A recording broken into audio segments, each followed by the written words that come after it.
할렐루야. 박본 장로입니다.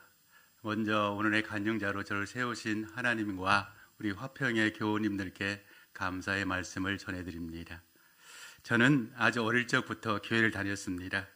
저의 고향집 바로 뒤에 교회가 있어서 그런지 아무튼 유년 시절부터 교회를 다녔습니다.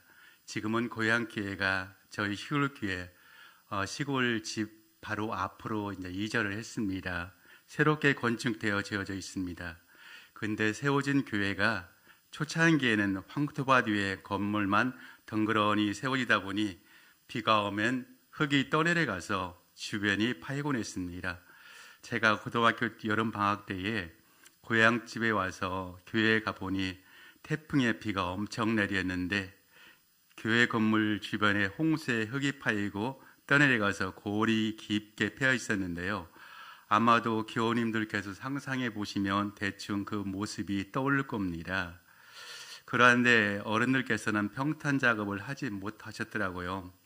농사일에 각자의 자기 일들이 바빠서 그런지 아무튼 간에 그 상황을 보면서 제 마음이 무지 아팠습니다. 지금도 그런데 제 닉네임이 베드로입니다. 베드로는 성향이 앞뒤 안 가리고 그때그때 바로바로 해결해야 직성이 풀리는 성향의 사람이잖아요. 그래서인지 동네 아우들을 불러 모아서 지게와 삽들을 동원해서 나름대로 평탄 작업을 해서 메꾼 기억이 있습니다. 그저 어린 학생의 교회의 사랑이라고 생각해 봅니다. 근데 중요한 것은 그 모습을 우리 주님께서는 지금도 기억하고 계시다는 겁니다.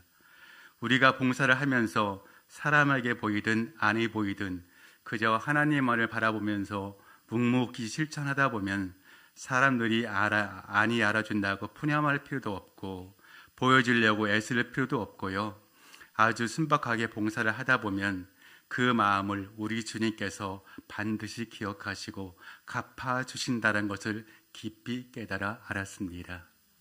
할렐루야. 네. 저는 어릴 적 믿음에서 시작된지 몰라도 마음으로 항상 구하는 것이 딱 이겼습니다. 성령 받기를 간절히 사모했습니다. 근데 마음처럼 쉽사리 성령을 부어지지 않더라고요. 한번 느껴보고 싶었습니다. 성경에서 말하는 바람 같은 성령, 불 같은 성령을 오순절에 120분들에게 내리었던 그 성령을 경험하고 싶었습니다. 근데 지금 와서 지난 날들 돌아보니 주님께서는 이미 그때 응답하셨다라는 것을 알았습니다.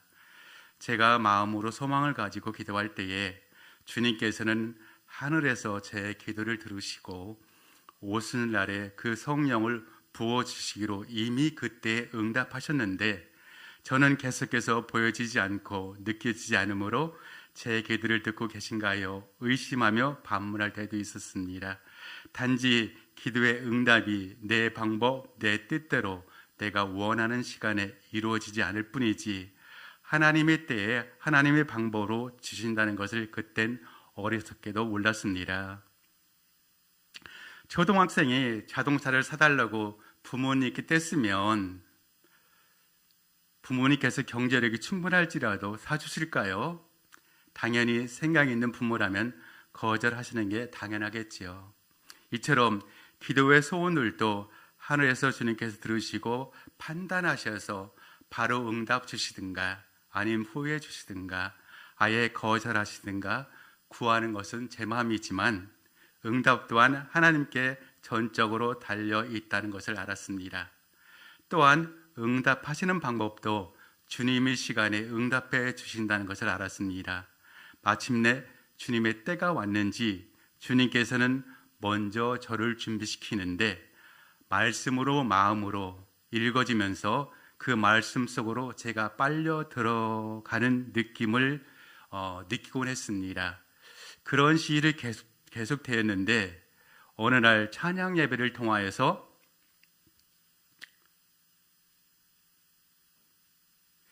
바람 같은 성령, 불 같은 성령을 경험하게 되었습니다. 할렐루야, 하나님께 영광 돌립니다. 그때부터 저의 삶이 달라지기 시작했습니다. 마음이 기뻐 뜨늘고 자면서도 생글생글 웃으면서 찬양한다고 제 집사람이 그리 말해 주더라고요.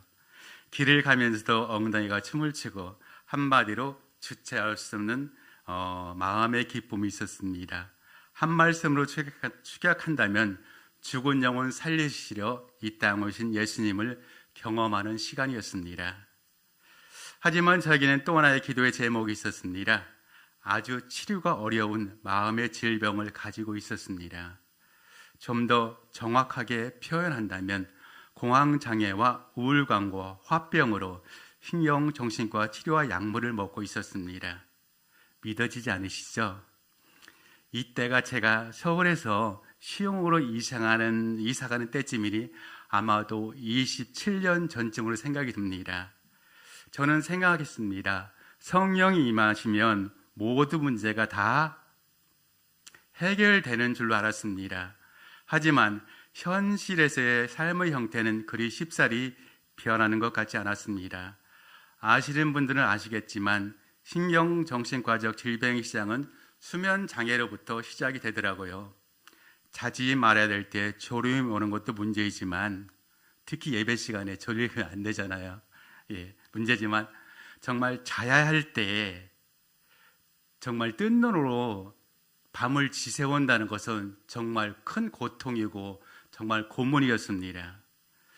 그리고 추가적으로 불안장애, 우울감 등으로 약을 먹지 않으면 생활이 안 될 정도였으며 가슴에 마치 돌덩이가 들어있는 것처럼 두근거리며 답답하고 엑스레이 상으로는 아무것도 없는데 저는 느끼곤 하였습니다. 조금만 긴장하고 흥분하면 호흡이 턱턱 숨이 차올라서 찬양도 제대로 부를 수도 없었습니다. 근데 성령이 임하면 이 모든 것이 깨끗하게 해결될 줄로 알았는데 이 질병은 그대로 있었습니다. 계속해서 정신과 약을 먹지 않으면 뜬 눈으로 밤을 지새며 알 수 없는 불안감으로 살아야 했습니다. 참으로 어려운 시기였습니다. 이때 사람들이 왜 자살을 하는지 이해가 됐습니다. 아마도 그 어려운 시기에 함께 기도해 주셨던 화평의 몇몇 분들은 잘 아시고 계실 줄 압니다. 그래서 항상 기도의 소원이 제발요 하나님 제 질병을 치료해 주세요가 기도의 제목이자 마음의 소원이었습니다. 정신과에서 처방되어지는 약을 먹지 않고는 도저히 잠을 잘 수 없는 시간들이 지나가고 있었습니다. 한때는 약을 인위적으로 1년간 끊어본 적도 있었지만 또다시 증세는 나타나기 시작해서 다시 치료약을 먹어야 하는 아주 고질적인 질병이었습니다. 어디 다리가 부러지면 시간이 지나면 완치가 되는 그런 질병이 아니었습니다. 현대의학으로도 쉽게 치료와 완치가 안 되는 질병이더라고요. 내가 언제까지 약에 의존하면서 살아가야 하나, 평범하게 마음 덮고 커피 한 잔 마실 수 없는 그런 상태, 커피 한 잔 마시면 더 악화가 돼서 수면의 질로 이어지기 때문에 커피조차 마실 수 없었습니다. 그런 참 고통의 시간, 불안한 시간을 그만 끝내고 싶을 때도 있었지만 저를 바라보고 있는 제 아내와 딸아이를 생각하니 그리 못했습니다. 그때 저는 알았습니다. 그냥 우리가 아웅다웅 살아가는 생활들이 얼마나 감사한지, 옆집에서 가족끼리 함께 밥을 먹고 엄마가 자녀들에게 잔소리하는 평범한 일상들이 그리 부러웠습니다. 주님께서 말씀하신 범사에 감사라는 말씀이 깊이 이해가 되었습니다. 저는 기도했습니다. 하나님 제발 치료해 주세요. 근데 하나님의 응답은 그냥 의사의 진료와 약 처방 잘 받아서 잘 먹고 생활해라. 그리고 이어지는 말씀은 하나님의 때에 하나님의 방법으로 치료해 주시겠다는 약속의 말씀이 있었습니다. 저는 이왕 치료해 줄 거면 지금 당장 치료해 주시면 안 되나요? 라고 질문하곤 했지만 항상 한결같은 말씀은 기다리라고만 하셨습니다. 그러던 중에 주님께서 주님의 방법으로 치료하여 주신다고 약속하신 치료의 날이 왔습니다. 저는 항상 출근해서 아침 약을 먹고 퇴근하면서 차에서 저녁 약을 먹고 집으로 올라가는데요. 왜냐하면 제 아내에게 보여주고 싶지 않아서, 제 아내가 불안해하는 모습을 저는 원치 않아서, 그리고 제 아내는 제가 다시 약을 먹는 줄을 몰랐을 겁니다. 아무튼 절대적으로 빼먹는 날이 없었고요. 혹시 빼먹으면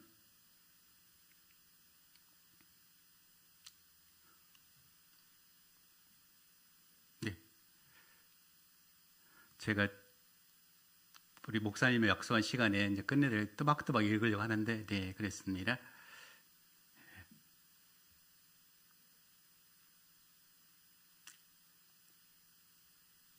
네. 혹시 빼먹으면 약을 먹고 올라가야 했습니다. 그리고 항상 약이 일주일 정도는 쟁여놔야 안심이 되었습니다. 벌써 약을 먹지 않으면 불안하고 가슴이 두근거리기 시작했으니까요. 그러한데요, 그날은 왠지 몰라도 그 약을 먹지 않고 집으로 들어갔습니다. 평상시 같으면 다시 내려와 약을 먹고 집으로 들어가야만 했는데요, 어쩐 일인지 불안한 마음도 없고요, 내가 약을 먹고 있는 사람인지도 몰랐습니다. 전혀 제가 환자라는 것을 잊었습니다. 그리고 기적은 그날 약을 먹지도 않았는데 밥을 먹고 TV 앞에서 10분도 안 돼서 바로 잠이 들었다는 사실입니다. 엄청난 기적이었습니다. 더욱더 이상한 것은 아침에 눈을 뜨면서 마음으로부터 소리가 똑똑히, 그리고 지금도 확실하게 들렸습니다. 감사합니다 라고 말이에요. 그래서 저는 도대체 무엇이 감사할까라고 생각했습니다. 근데 그 감사의 내용은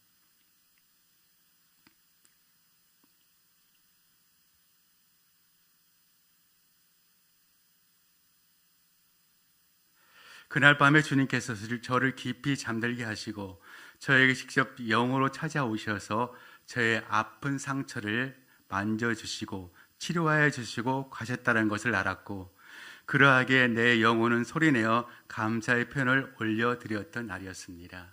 할렐루야, 주님께 영광을 돌립니다. 온 우주를 창조하셨고 섭리하시는 어마어마한 권능자께서 보잘것없는 저를 아시고 저와의 약속을 기억하시고 그날 밤 저에게 찾아오셨다는 것이 전 너무 기뻤습니다. 그날 이후 저는 아침과 저녁으로 반드시 함께했던 약을 모두 버리었고, 더 이상 제가 환자였다라는 생각조차 잊어버리고 가슴속에서 저를 그리도 괴롭혔던 응어리도 불안감도 수면장애도 완전히 깨끗하게 치료되었으며, 제가 아픈 환자였다는 것까지 완전히 기억에서 지워지면서요, 그날 밤 이후부터 하루에 커피를 네, 하루에 커피를 5잔 이상 마시고도 아주 건강하고 정말 행복하게 지금 잘 살고 있습니다. 할렐루야. 예, 그때 시간이 벌써 20년쯤 되었네요. 제가 교우님들께 꼭 하고 말씀은, 하나님께서는 그 사랑하는 자녀를 결코 고아처럼 내버려 두지 않으시고 항상 권능의 발로 안아주시고 붙잡아 주시고 어느 때나 어느 순간이나 변치 않으시고 인도해 주시고 계신다는 확신의 말씀을 드리며 부족한 사람의 간증을 마치도록 하겠습니다. 감사합니다.